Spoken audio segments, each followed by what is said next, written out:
காஷ்மீரில் இளம்பெண் கற்பழித்து கொல்லப்பட்ட சம்பவத்தை கண்டித்து பொதுமக்கள் போராட்டத்தில் ஈடுபட்டனர்.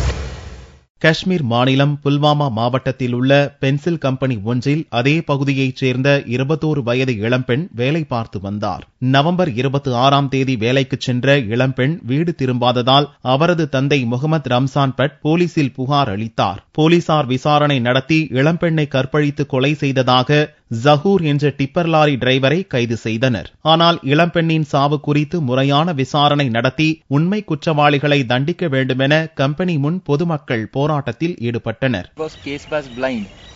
हमारे पास कोई इस तरह की लीड नहीं थी कि कौन इसको ले गया है, सिवाय इसके कि टिप्पर वाला है और वो जो बंदा है वो लड़की को बाय नेम जानता है.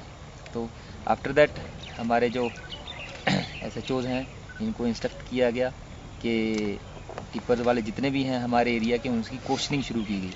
During the course of investigation ये क्वेश्चनिंग करते हुए हम जीरो इन करते हुए एक जहूर नाम का बंदा है टिप्पर ड्राइवर, उस तक पहुँचे जिसमें हमें शक था कि शायद इसी ने ये किया होगा.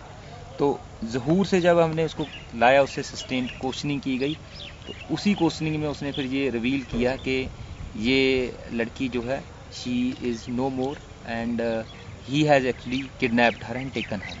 இதனிடையே உத்தரப்பிரதேச மாநிலம் பிலிபித் மாவட்டத்தில் 18 வயது தலித் பெண் பலா மரத்தில் தூக்கில் தொங்கிய நிலையில் இறந்து கிடந்தாள். கரும்பு தோட்டத்தில் காய்ந்த இலைகளை பொறுக்கச் சென்ற இளம்பெண் கற்பழித்து கொல்லப்பட்டிருக்கலாம் என்று அவளது உறவினர்கள் குற்றம் சாட்டினர். वहां पर एक युवती की लाश पेड़ पर लटकी हुई मिली थी और उस सूचना पर पुलिस द्वारा पंचायतनामा भरकर भेजा गया. पोस्टमार्टम की कार्रवाई कराई जा रही है और इसकी जांच की जा रही है. जो भी तथ्य सामने आएंगे उसके आधार पर कार्रवाई की. सर ये उसमें लग रहा है कि वो इस चीज को छुपाना चाह रहे हैं, कुछ इस तरह का ऑनर किलिंग का मामला तो नहीं है? नहीं, अभी तक तो कोई ऐसी बात सामने नहीं आई है और सभी बिंदुओं पे जांच की जाएगी. जो भी बिंदु सामने आएंगे सभी बिंदुओं पे जांच की जाएगी और जो तथ्य सामने आएंगे, जो भी जांच के दौरान जो भी चीज सामने आएगी उस पर कार्रवाई की जाएगी. உத்தரப்பிரதேசத்தில் தலித் பெண்களுக்கு எதிரான குற்றங்கள் குறைந்த பாடில்லை என்பதையே இச்சம்பவம் காட்டியுள்ளது.